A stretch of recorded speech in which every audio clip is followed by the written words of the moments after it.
Kemarin kita udah bahas tentang gaya hidup dan penghasilan. Jadi ada nih yang gaya hidupnya udah hemat, tapi tetap minus. Ya mungkin salah satunya karena ada beban hutang besar yang masih harus diselesaikan.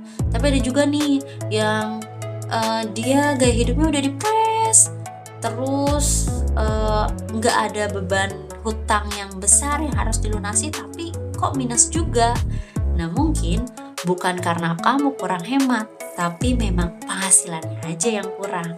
Nah, itu yang harus disadari dan diterima terlebih dahulu. Menerima bukan artinya kita diem aja loh ya. Justru kita harus berupaya untuk mengatasi hal itu. Makanya, hari ini aku akan bahas tentang penghasilan. Penghasilan itu ada beberapa sumber. Nah, sumber penghasilan yang pertama adalah pemberian. Untuk yang pemberian ini biasanya untuk anak-anak yang masih sekolah, yang masih dalam masa pendidikan. Jadi kalau kita bilang uang jajan ya, apakah itu harian, mingguan, ataupun bulanan. Jadi ada penghasilan rutin yang diperoleh itu dari pemberian, misalnya pemberian orang tua, itu uang bulanan. Nah, yang nomor 2 adalah gaji. Gaji ini ketika kamu berstatus sebagai pekerja, karyawan atau pegawai di suatu instansi, lembaga atau perusahaan, dan kamu mendapatkan gaji setiap bulannya. Jadi gaji ini biasanya nominalnya cenderung tetap ya. Berbeda dengan honor. Honor ini diperoleh ketika melakukan sesuatu pekerjaan ya. Biasanya sih menyangkut dengan keahlian tertentu yang kita miliki. Misalnya kalau misalnya tukang bangunan, maka dia ketika bekerjanya sekian hari, maka dia akan dibayar sesuai dengan apa yang dia kerjakan. Begitu juga misalnya keahliannya mendesain, kemudian dia mendesainkan sebuah website dan dari proyek itu dia mendapatkan honor. Atau misalnya kalau punya keahlian mengajar, dia private, nah dari hasil private ini dia mendapatkan honor.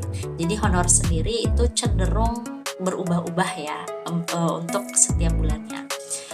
Kemudian yang nomor 4 ya. Yang nomor 4 adalah usaha.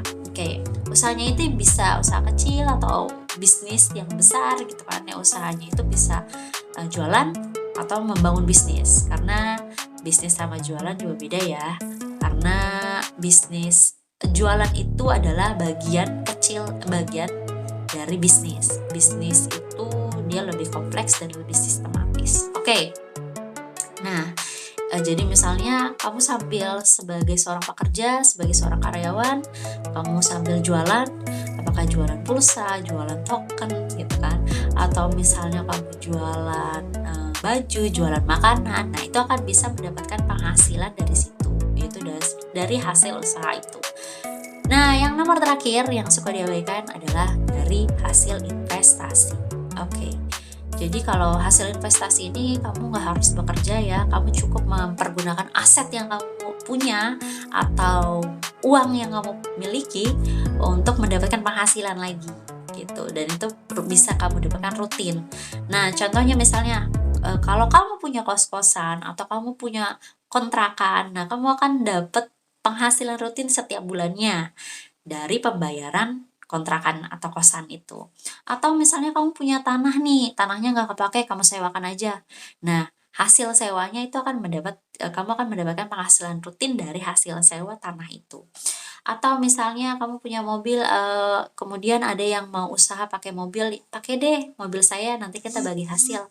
Nah, bagi hasil itu bisa menjadi penghasilan rutin dari hasil investasi kita. Atau misalnya kamu punya uang, kemudian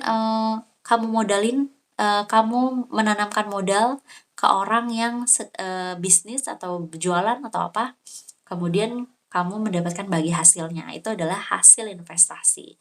Nah, sekarang kalau kamu sendiri udah punya beberapa sumber penghasilan kah? Nomor berapa aja yang kamu miliki sumber penghasilannya? Nah, kebanyakan orang kesalahan mereka adalah terlalu berfokus pada satu sumber penghasilan dan dia nggak menciptakan atau dia nggak membuat sumber-sumber penghasilan yang lainnya. Nah, kalau gitu kamu harus mulai fokus untuk membuka sumber-sumber penghasilan lainnya ya.